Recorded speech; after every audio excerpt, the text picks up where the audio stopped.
If you get out there in the world, you hear a lot of shift left, shift right. And so, knowing that these terms can have different connotations depending on who you ask, what time of day it is, and whether or not it is a leap year.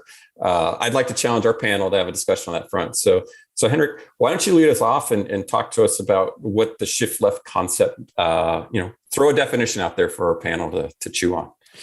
I mean, from my perspective, shift left is the way of starting early as much as possible to detect issues as early as possible.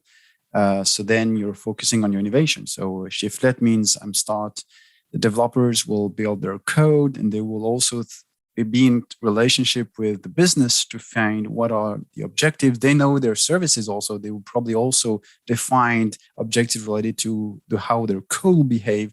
And then they start building their sort of their sort of pipeline where they will validate and make sure that they're always close to the target. So if you start earlier, then you get a feedback faster, and you are just controlling what you are going to send over production. And that also allow you, if you start early, to introduce a lot of great concepts like disruption. So chaos engineering, for example. So if I do chaos engineering in a non-production environment, I already have an idea on how to handle some specific situations. And then once I'm mature enough, I can then move on this chaos engineering in production when you do blue-green canary releases or blue-green deployments and automate everything. So I think, start earlier and don't think that monitoring or observability is only for production without seeing things. So without us having a systems that gives you the visibility, then you're not able to be able to provide good products at the end of your cycle. Ian, I'm going to throw it over to you to give us take the other position. Take us through shift right.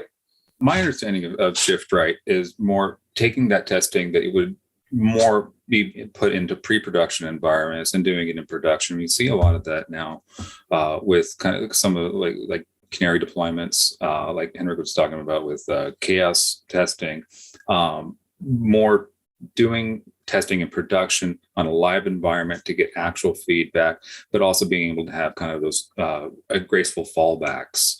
So you're not doing it without a net. You have a safeguard in place with the testing.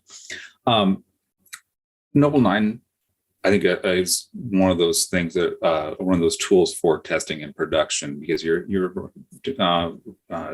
getting SLOs from a live environment, from actual users, being able to make those decisions that you need to make based on actual users at that point. And so we try and move that. So when we talk about shift right, that's kind of what we're talking about. For us too, in my experience, it's been very hard to get accurate kind of measurements in a pre-production environment for a lot of those kind of user interactions. I like to call it the myth of staging, because as much as you try, the staging will never actually be like production. It's kind of like pursuing, 9 nines or whatever. The more you try and get it, the more the closer you try and get to it, the more time and money and effort it's going to be to get to that mirror. So just moving that over into production, I think it's very powerful, being able to have those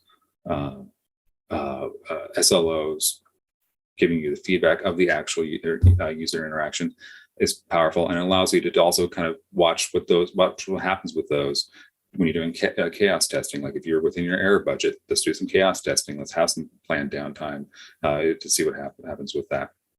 Let's do a load test and see what happens with that. Let's do a stress test and see what happens. And we can use our SLOs to gauge the performance of the system. Again, from a user's perspective, because SLOs are from a user's perspective, how does it affect the user's experience when we do a chaos test, when we do a load test?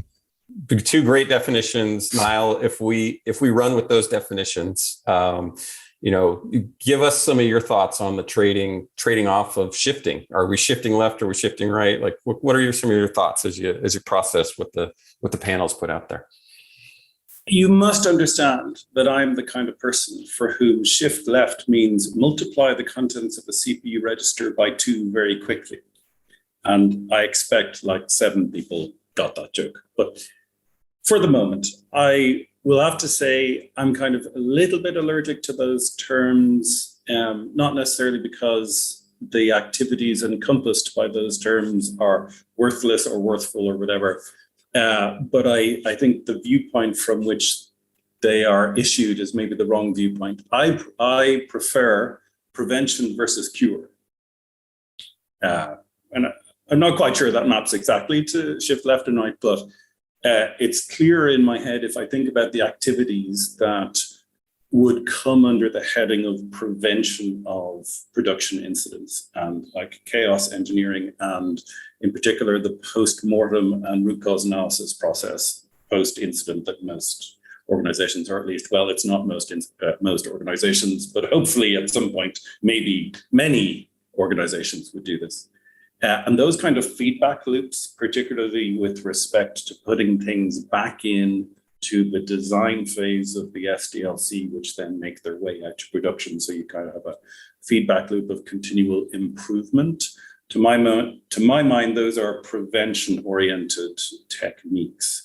And over here in cure-oriented, it's basically incident management. And I suppose change management, you can make an argument for other kinds of things as well.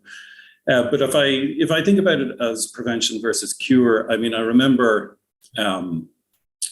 somebody said to me once that, like, if you're running a production system and you have a choice between being able to perfectly resolve all problems within a second, or being able to perfectly design the system so that it never has any problems, you'd pick the first. And the reason you'd pick the first is because, of course, even if you perfectly design the system, over time, the environment will change, the number of users will change, blah, blah, blah. You'll end up hitting some kind of problem at some point.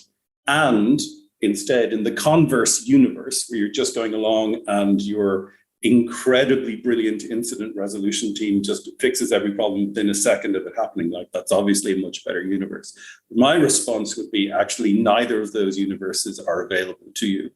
You have neither the choice of resolving everything within a second or perfectly designing stuff. So you have to invest effort in both. So I'm just going to step gently away from the shift left and shift right conversation, and I like it. Get on with it. It's delivering value. It takes it out of, there's the ideal, like, hey, if everything were perfect, we could do this. And if everything were perfect, but I think you bring a great point, which is, look, this is reality. Nothing is perfect. And, we have to take a couple of different tacks to make sure that our customer experience is good, that we're not stifling innovation. So I love that. I love that approach.